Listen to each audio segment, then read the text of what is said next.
भाई बात करने वाला हूं दैट के बारे में। जी हाँ, दैट जो कि एज ए प्रोनाउन भी वर्क करता है, एज एन एडजेक्टिव भी वर्क करता है, एज एन कंजंक्शन भी वर्क करता है और एज एन एडवर्ब भी वर्क करता है। कभी कभी बहुत ज़्यादा कॉम्प्लिकेटेड सिचुएशन में हम लोग फंस जाते हैं कि सर दैट का एग्जैक्ट मतलब होता क्या है। आज सारे के सारे यूजेस डिटेल में बताने वाला हूँ। सबसे पहले बात करूंगा एज प्रोनाउंस। अब यहाँ प्रोनाउंस के रूप में मतलब कि दो तरीके से यूज होता है जब आप इसे प्रोनाउन के रूप में यूज करते हैं। तो पहला जो यूज होता है इसका होता है डेमोन्स्ट्रेटिव प्रोनाउन के तौर पर, और दूसरा जो आप इसे यूज करते हैं वो करते हैं रिलेटिव प्रोनाउन के तौर पर। अब ये भाषा आपको समझ में नहीं आ रही है, कोई गल नहीं। अब आप यहां देखें, डेमोन्स्ट्रेटिव प्रोनाउन में इसका मीनिंग निकलता है दैट मतलब वह। जैसे आप कहते हैं वो मेरा घर है तो आप कहेंगे दैट इज माय होम। तो यहां पर ये जो दैट आ रहा है it is working as a demonstrative pronoun.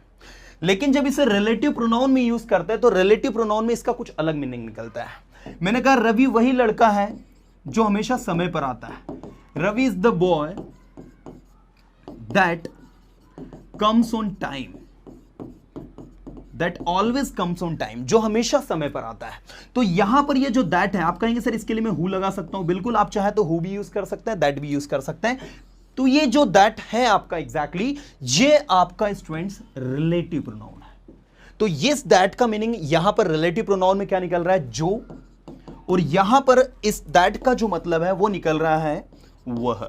किसी चीज को डेमोन्स्ट्रेट कर रहे हो, इंडिकेट करके आप बता रहे हो, तो वहां पर दैट का मतलब वह निकल रहा है। तो ये दो यूजेस मैंने यहां पर आपको बताया एज अ प्रोनाउन। अब हम बात करते हैं एज अ कंजंक्शन किसके कैसे यूज करना है। उससे पहले मैं चाहता हूं कि आप उसके एग्जांपल्स को और भी थोड़ा सा 2-3-4 एग्जांपल्स बना लेंगे तो आपकी प्रैक्टिस जो अच्छी हो जाती है। जैसे आप कभी किसी से कहें कि वह घर मेरा है तो दैट इज माई हाउस, वह कार मेरी है दैट इज माई कार, वह बाइक आपकी है दैट इज योर बाइक, और ऐसे ही काफी सारे सेंटेंसेस। देखिए याद रखिएगा, जहां पर भी आपका विच लगता है, हु लगता है, व्हाट लगता है, इन तीनों की जगह आप अपने सेंटेंस में दैट का उपयोग कर देते हैं। जब आप कभी कभी सेंटेंस में द को देखते हैं, जैसे देखो यहां द लिखा हुआ है, द सेम देखते हैं, ठीक है, इस तरीके के जो वर्ड्स आते हैं। जैसे मैंने कहा रवि वही लड़का है जो सबकी मदद करता है, Ravi is the same boy that helps all, न कि हु हेल्प्स ऑल।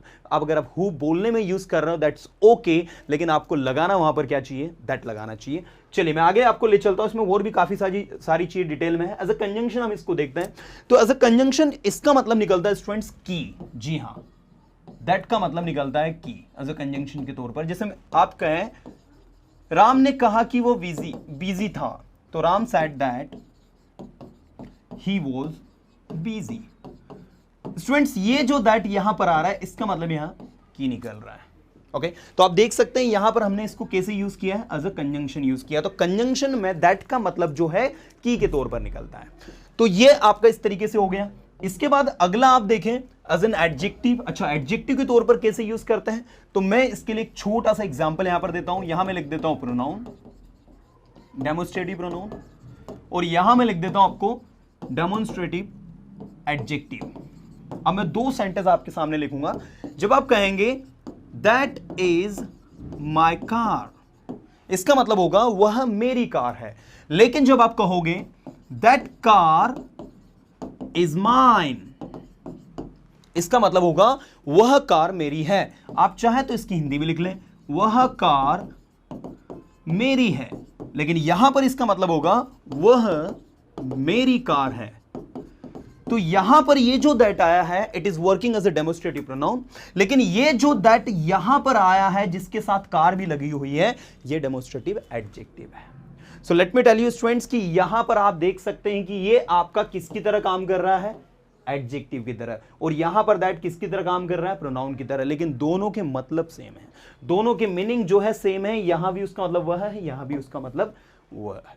तो ये थोड़ा सा आप लोग ध्यान देंगे। इसके बाद last but not the least, as an adverb. जी हाँ स्टूडेंट, एज एन एडवर्ब आप इसे कैसे यूज करते हैं वो हम लोग देखने वाला है। जब आप किसी से बातचीत करने में कहें कि यार उतना कॉस्टली नहीं है, not that costly, this is not that costly, तो दैट कॉस्टली का मतलब यहां क्या हो रहा है, ये देखो यह रहा दैट, जिसका मतलब यहां क्या निकल रहा है, उतना।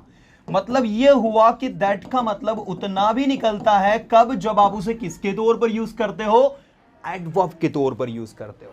सो डियर स्टूडेंट्स, यहां पर आप देख रहे हैं कि भाई दैट का उपयोग जो है किसके तौर पर हो रहा है, एडवर्ब के तौर पर हो रहा है। इसीलिए स्टूडेंट्स इंग्लिश हम लोगों को टफ लगती है, क्योंकि हम लोग क्या करते हैं कि भाई हमने दैट के एक ही यूज को पढ़ा, मींस दैट मींस वह, दिस मींस यह, दैट मींस वह, बस हमें यही पढ़ाया जाता है। बट एक्चुअल में दैट के बहुत सारे यूजेस निकलते हैं। एंड उम्मीद करता हूं कि आपको इस छोटे से शॉर्ट वीडियो के माध्यम से एग्जैक्टली पता चला होगी कि दैट के कितने यूजेस है। एक छोटा सा बिट रिवीजन करवा रहा हूं ताकि आप अच्छे समझ जाए। प्रोनाउन में 2 यूजेस मैंने आपको बताया थे, एक बताया था आपको डेमोस्ट्रेटिव प्रोनाउन के तौर पर, दूसरा आपको बताया था रिलेटिव प्रोनाउन के तौर पर। यहां आप देख सकते हैं, ये रहा डेमोस्ट्रेटिव प्रोनाउन, ये रहा आपका रिलेटिव प्रोनाउन। दोनों में कैसे यूज करना है, we have understood the concept well, कि भाई वह दैट हो गया, और ये यहां पर आपका इस तरीके से यूज हुआ है कि Ram is the boy that comes on the time. तो यहां पर दैट का मतलब जो निकल रहा है, जो हमेशा समय पर आता है। इसके अलावा हमने सेकंड एज इन कंजंक्शन देखा, तो उसमें दैट का मतलब की निकल रहा था, है ना। और भी आप एग्जांपल्स लिखना चाहें तो आप लिख सकते हैं, he told me that he was not going there, उसने मुझसे कहा कि वो वहां नहीं जा रहा था। तो ये रहा आपका दैट, जिसका मतलब क्या निकल रहा है, की। इसके बाद में नेक्स्ट आप देख सकते हैं, हमने देखा अज इन कंजंक्शन किस तरीके से हमें यूज करना है, तो वहां पर इसका की मतलब हो रहा था। इसके बाद अज एन एडजेक्टिव हमें कैसे यूज करना है, तो एडजेक्टिव के तौर पर ये मैंने आपको बताया कि भाई क्या डिफरेंस है डेमोस्ट्रेटिव प्रोनाउन, डेमोस्ट्रेटिव एडजेक्टिव के रूप में, और लास्ट में एज एन एडवर्ब, जिसका मतलब हम उतना निकाल रहे थे। सो आई होप कि आपको ये समझ में आया होगा कि एग्जैक्टली दैट के कितने सारे यूजेस हैं। मिलूंगा नेक्स्ट वीडियो में कुछ अच्छे कंटेंट के साथ में, तब तक tata bye, have a good.